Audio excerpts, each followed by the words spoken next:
వేదన నిండిన గుండెల్లో రుదిరం మరిగే క్షణమిదిరా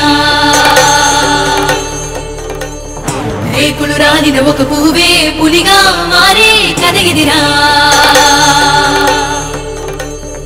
స్త్రీ అంటే నింగి నేల నీరు నిప్పుగానే కాదు కరగని తరగని మమతల నెలవురా స్త్రీ అంటే అన్నం పెట్టే అమ్మే కాదు భార్య కాదు కణ కణ కణ కణ రగిలేడు కొలిమిరా ప్రేమే కురిపించే మగవైనా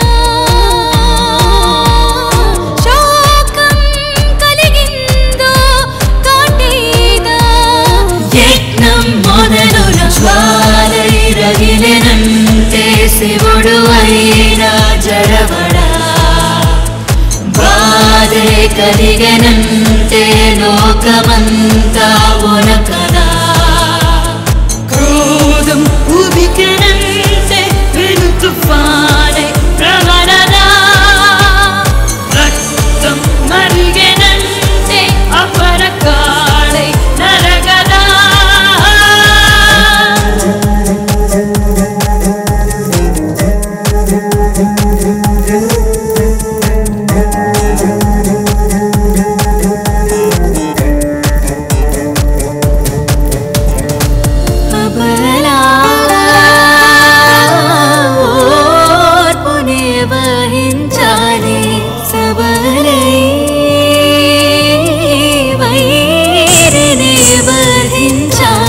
దిక్కులు తెలియని పయనములో నీకై నీవే నిలబడుమా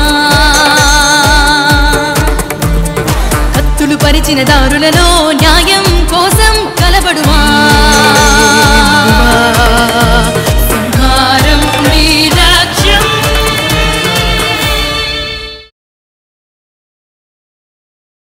6 రోజులు ప్రపంచాన్ని సృష్టించే పనిలో నిమగ్నమై ఉండి సండే మాత్రం విశ్రాంతి తీసుకుంటాడని క్రిస్టియన్స్ నమ్మకం.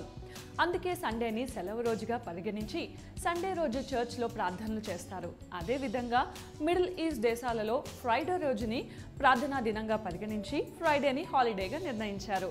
మరి ఇండియాలో సండే ఎందుకు హాలిడే అయిందో తెలుసా? ఇండియాలో సండే అనేది సెలవు రోజు అనే సంగతి మనకు తెలిసిందే.